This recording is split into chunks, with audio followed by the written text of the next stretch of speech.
Zels, 54-7. You called it. You win the jersey. What? How did I call it? Huh? You called the Barbarians to get 7, didn't you? How did they get 7? Yeah, I had a wonderful, wonderful, wonderful time at DHL Stadium through Charles Kraus. He was the guest of Qatar Airways. Okay. So he gave Gil and myself his tickets. The president's suite was transformed into a Qatar first-class lounge. Mate, you should have seen the food menu. Back in the gym for me for the next 2 weeks. Did you have a bit of everything, mate? I tried everything. Oh, I like the sound of Mate, that. by the time kickoff came, I was lost. Went to Hammy's before that. Just a wonderful vibe there. Yeah. Went to Hammy's after that. A wonderful vibe. Trying to get an Uber to get back home.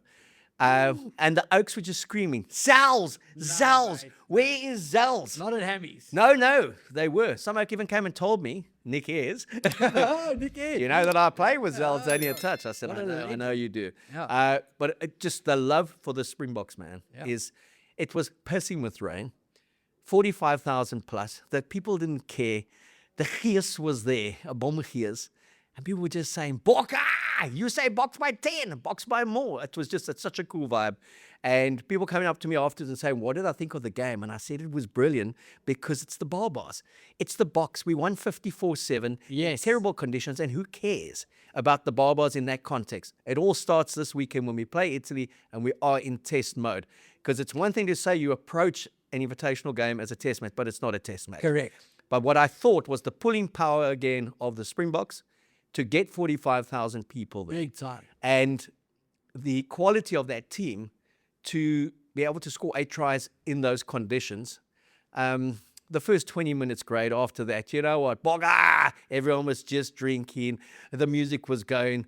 And what was cool, though, was to be in a Springbok game when you just knew it was going to be close to 50. And you just go there and have a laugh Soak it up. and enjoy it. I say soak it up, mate, but can you imagine how the vibe would have been if it had been a sunny day? I mean, in that weather, to have that festival, that carnival of rugby, unbelievable. Look, I know for the Barbars, Oaks, you know that Cian Healy, 137 tests for Ireland, the most capped Irish international. Leinster, I think one of the most capped or the most capped. When he looked up at 44 minutes and he saw 8 Springboks coming on, they must have paid that Oaks some serious cash to be in that front row. So the game starts, 36 seconds.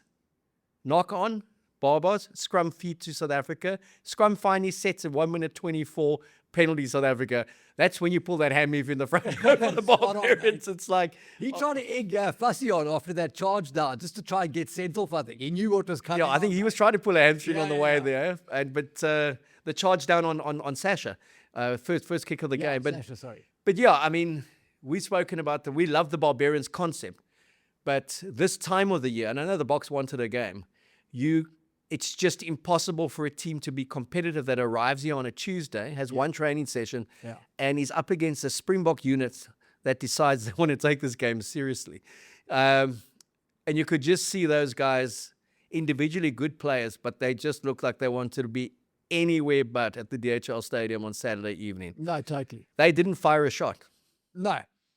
No, and I mean, so just sticking with the Barbars for a second, like I think that's a great, I mean, I love the Barbars. Everybody loves the Barbars, but I think they should stick to playing maybe tier 2 nations because I think you get great games there. They beat Fiji 45-30 something the last time they played them. Those are crackers where you see like a Globetrotters team against a national side. But as soon as you come up against a tier 1 nation that's well-oiled, well-drilled, got cohesion, and in this case, they chose the perfect storm because the Boks have got 3 players in every position.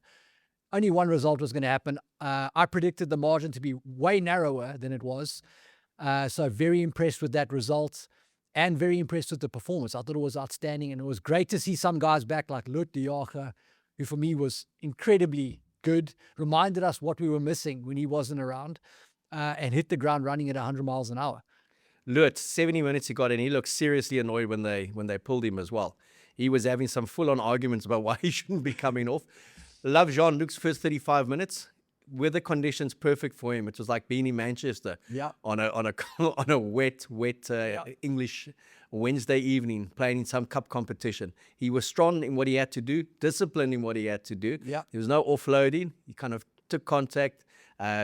Sasha balanced his game outside of the charge down kick early on, kind of looked to do the odd magic moment. If it come off, he replaced Peter O'Mahony's kneecaps, Yeah. sent him into retirement in a proper way, in a wheelchair, basically. Yes. And I mean, even with Sasha, like even when he's getting it wrong, there's a George Clooney-ness about that guy. Like he makes getting it wrong almost look cool. Like he always looked like he's in control of the situation. You ever think, flip, this oak's about to lose it and we're going to suffer the consequences. Right? yeah, so I think just from the individuals that you wanted to see, everyone's going to be a winner out of a game like that. Yeah. But I know Rassie was looking for specific things. As he said afterwards, it wasn't going to influence the test team he's chosen. Well, he'll announce on Tuesday afternoon. Yeah. Because that's already been chosen. The only thing there's an injury. And there's the test team for Italy too. He says has already been chosen as well. And so has the one for Georgia. And the players know it. They know who's playing. So I love that honesty that's coming out of the camp. I love the interview that he did to say he's not there to be anyone's friend. He's there to I be love a that, coach. mate. Love And that he's had 3 one-on-ones in 8 years. Beautiful. And yeah, when he's known since he was 18 and Sia's known since 18, he says outside of that, he's not really, without sounding crass, he's not really interested in what's going on in Do your job. your life at home, Spot on. who your kids are, what your favorite kind of cereal is.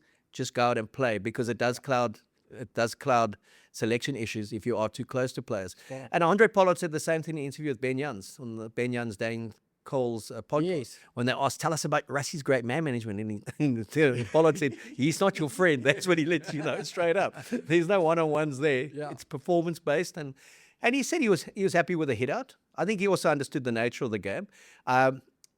But his approach to say we're approaching this like a test match, Tony Brown, we approach it, I think was to get those guys into that mindset, because it was also a kind of game that could easily have just lost all shape and all structure and just been a nightmare, 35-25. Spot on. Everyone trying to run the ball from, when the Barbarians don't even run the ball, those conditions were bad. But those Barbarians, they just never got the ball. Well, I was going to say, mate, the conditions were bad, but Josh Jacob had a bit of a mare, mate. I mean, I feel for the kid. He's a youngster, but spilt the pull a couple of times, took some crazy options. And then when he did break the line and all he had to do was make a pass, he tried to be sexy about it, and the ball went to ground. So probably a game he'd like to forget, and I don't think that helped the Barbars' cause at all. And a reminder for him that this isn't Super Rugby. Correct. Those Green Monsters don't play in Super Rugby. They play in the URC. I looked at a guy like Leicester. I expected a bit more of him. He looked like he didn't really want to be here. End of a long season with Toulon. But Umaga Jensen. Yeah. Peter, yeah. I thought he was quite good. He slipped that tackle on Jesse Krill, but he was about the only player who actually got stuck in. Yeah. Mark Talea got stuck in the beginning and decided it was a lost cause. Time to be at Blondie in Cape Town. Mate, I thought Melvin was good. I thought Jamine, for a little bloke behind a losing pack, did a great job trying to make things happen. Melvin Jamine, he scored the try, kicked the conversion, 54-7.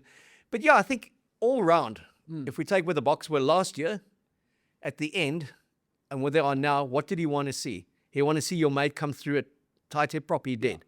Neerton came on, did well. So now that we got that kind of cover, and if Francois Malhabi is injured, he's not going to play this season again. And his first choice tight heads he didn't pick. So to know that there's that kind of cover, what I loved was the Japanese influence. Our Springboks who play in Japan look like they've never been away from Test rugby. Malcolm Marx hit the ground running. Kwagga looked great when he came on. Cheslin Kolbe is just the best player on the planet. On the planet. There's a number 9 you could put in number 2 quite comfortably. Yeah. But the best rugby player on the planet right now is Cheslin Kolbe. Was brilliant in France for Toulouse and Toulon. Was brilliant when he was playing for the Stormers here. And he's brilliant in Japan. And he's come back, and this guy just plays for Test rugby. It's been a decade now where people say he's going to be exposed for something. It just gets better in the air. His intensity off the ball. And that step.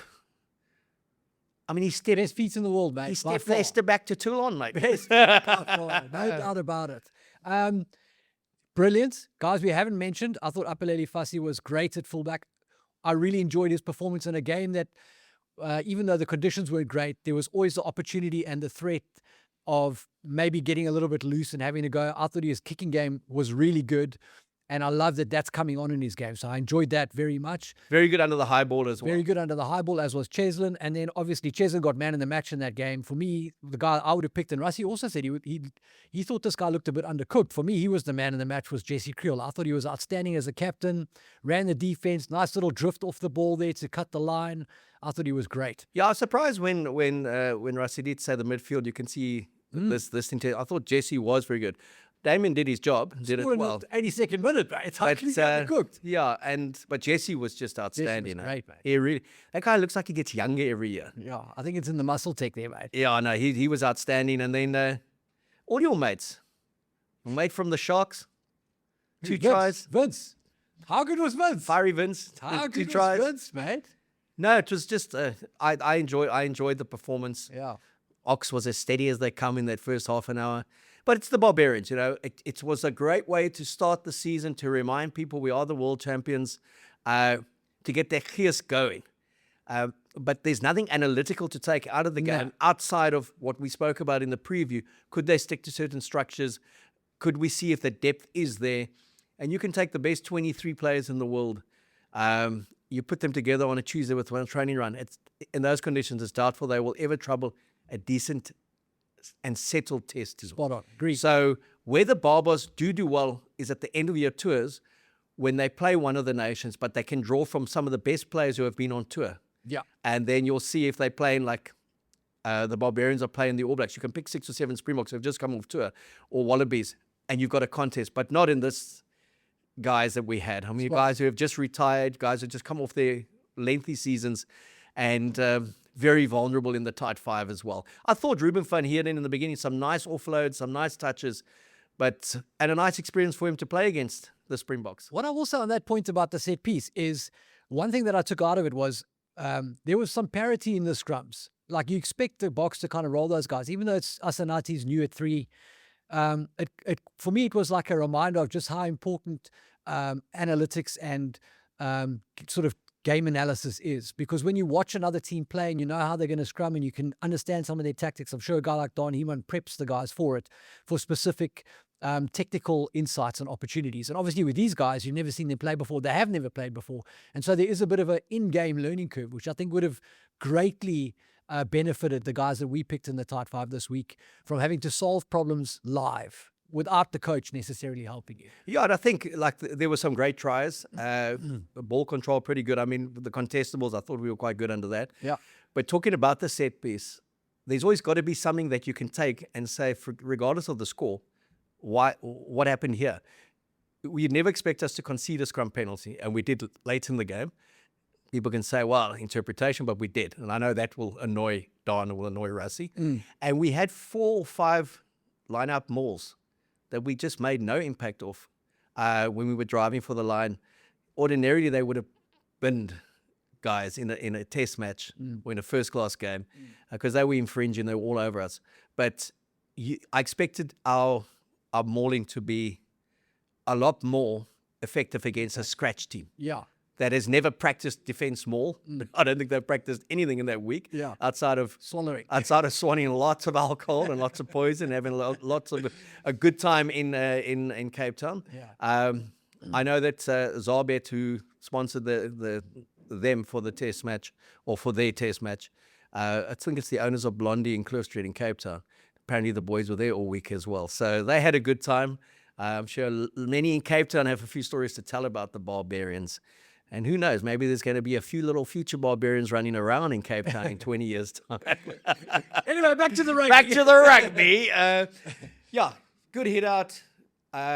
Great appetizer for when we play the Wallabies in Cape Town. Cape Town, you did it. You came out in numbers. Again, thanks to Yusuf Jackson at South African Rugby for giving us tickets as we gave in our competition giveaway for the boys at Macron.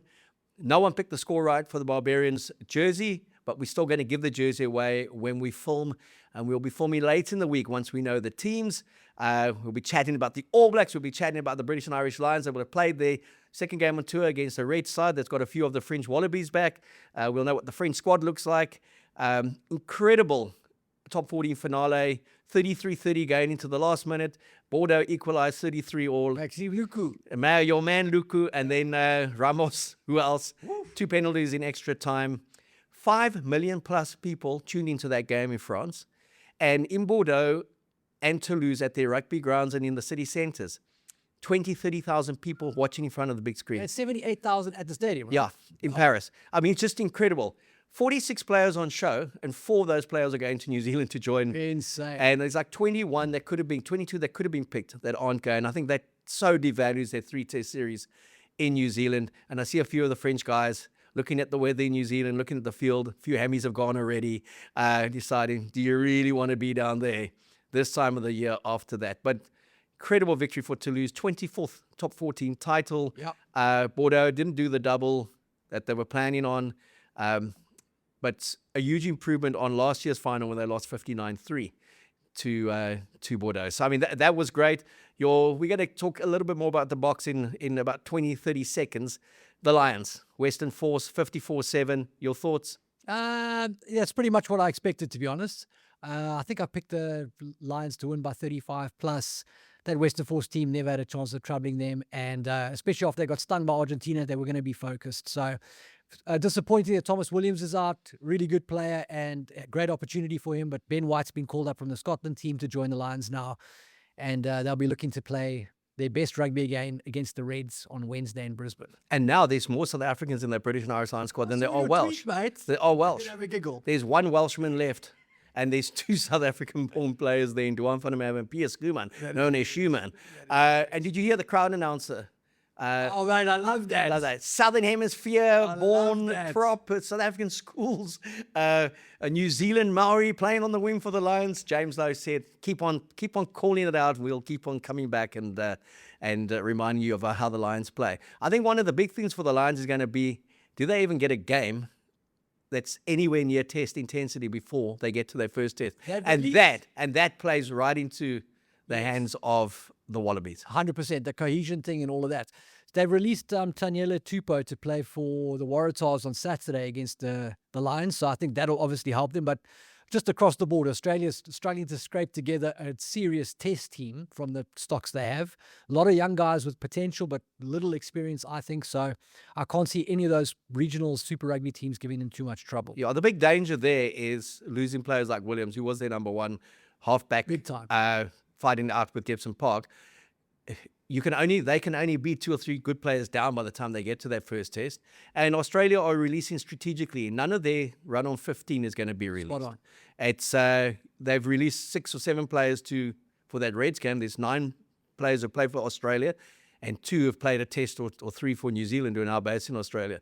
So on the surface, you think 11 internationals, but they're going to get a whipping as well. You know, and I think on average you're going to look at like 55, 20. 45, 15 kind of results. Same as it was here, right? Yeah, Same. completely. And then even that Anzac 15, the 4 guys they picked from New Zealand, one Shannon Frizzell, he's doing the circuit at the moment, from Japan to Cape Town to Adelaide. Season games and anybody else. Dave Havili, Yeah. nice for him to get a run. Sean Stevenson is on his way back to Japan. So he's only ever going to be that 1 test that he got for the All Blacks, which is quite a shame. But again, you look, it's all fringe players and what's there to play for, really. You know, it's a struggle to put that kind of tour together because they don't ever have any tough games. So that's what brings it down to that. 3 tests are going to be amazing. And I've said it all on. I've got Australia to win the series. I'm calling it now. I'm calling it now, mate. Okay. Only it's 500 to 1 if you can call 3-0 to Australia. You're joking. That's what I heard. 500 to 1. I heard that from a bloke I'll go in there. at Hammy's at about Trust everybody 20 at past Hammy's, 10 in the evening. And he had been at Hammy's since 20 past 10 in the morning. But if it's 500 to 1, you and I are going on holiday. Mate, I'm putting down your salary and mine. But, Loftus this weekend. It's the Boks against Italy. The passion that there is for the Springboks at the moment is just incredible. The love that there is for the Springboks. And just the transparency that there is around this team. I mean, the levels of interest have just gone up monumentally in the last 2 weeks since the Boks gathered. And there is something different from end of June through to December in this country when it comes to rugby and the Springboks. Yeah, South Africans don't like losers. And when we're losing, it's like rugby doesn't exist. But when we're winning, people can't get enough of it. And you definitely get a sense with this team that we can win in many ways with many different players. And the Boks are looking great. We've got 3 relative minnows in the country to face the Boks before the end of July. And then it's into the Rugby Championship. And morale is very, very high, and with good reason. Morale is high, and the perfect build-up. A Barbarians game to get the gears going, 45,000 in Cape Town, lots watched on telly at fan parks. Castle back with their fan parks, 10 of them this season. The only 2 they won't be is obviously the New Zealand games because it's 9 o'clock in the morning. You can't be drinking before 11. Physical contest against Italy. We know we're going to get that. We're going to get physicality against Georgia. The one thing those guys can do, set piece, and they can scrum. Yep. And we're going to roll Australia at home because we don't lose to Australia at home. Of course not, mate. And then we're on that plane, the big bird, The big one. to New Zealand. Yeah. And Robbie Dean said it. Why not, mate? You're so good. Why not? Why can't you go there and beat New Zealand? Mate, I love how bullish you are about the Boks in New Zealand now. It's been growing and growing. It's growing. And we have the perfect opportunity to go there and do it 2-0. And then that would be the legacy of this team. Yeah. 2 World Cups, a rugby championship, series wins against everyone. Yeah. Beat the All Blacks 2-0 at home and then beat the All Blacks 2-0 away from it. Obviously, it's going to be tough. It's Auckland, it's Wellington. Come on, and mate. it's not Wellington, Paul, but I'm telling you, we're going to do it. I tell you, we're going to do it. And what we're also going to do is we're bringing you the famed Boks by 10 shirts, courtesy of Macron. go. We should be wearing them later on in the week, and they should be available to you. Remember, it's Italian sizes, so always go one up. But Boks by 10, what we mean by that is the Boks don't lose. They don't lose, Always back the Boks. Back the Boks by 10. Under 20s, back them by more. Crashing win. Yes. 70 points against the Aussies, and that's the kind of score I want to see. I thought you were going to skip past them. I'm so glad you brought them up. They smashed the Aussies, mate. Got their revenge for that loss against the Aussies in the Rugby Championship. Some great players that stuck out. Caught my eye. JJ Tehran, a nice lock there. But there's a bloke who plays hooker for them, mate. I'm probably going to destroy his name. It's Sipho Mnebeleli. That's how you say it. Fantastic prospect, mate. He really is a good player. Powerful ball carrier, big in contact, puts his head in, and throws a sweet line-out feed. So he's an exciting player to watch. They're back in action on Friday night against England, and I think it's going to be a cracker. 73-17. They lost to this Australian side They blew a 17-0 lead. at the Nelson Mandela Bay Stadium in Cabrera. They're setting this up. But to go and put 70 points past them, that's the kind of thing you want to see from our school system into our under-20 system. And then I got the last 20 minutes, 25 minutes of that turgid affair. New Zealand's under-20s, 14-5 against an Italian side. You watched that. Because I was at Carlisle's and it was on it. What was on the menu? It was on in the background, okay? We're having a nice Sunday evening pizza. Yeah. But to see New Zealand struggle to a 14-5 win against Italy, credit to how the game is growing in Italy at the moment. The under-20 sides have been strong in the Six Nations. They've knocked over all the traditional ones, and that's great for world rugby. That's why Italy has to be competitive. Yeah. You don't want to see blowouts when they play anymore, like happened against them in the All Blacks in the World Cup and happened to them against France in the Six Nations. Those games have to be narrower for them. Totally. But it's great to see them. We saw how well Benetton did until they came to Cape Town, and the Stormers did them by 56-5. There I got the Stormers in. Okay? Wow, mate, you got them in. I got them. What was the score? 56-5. That was our test. That was their test match for the year. But it's all Pretoria this weekend. Yep. It's global country. The Boks are there against Italy. It's going to be packed. That B field's going to be packed.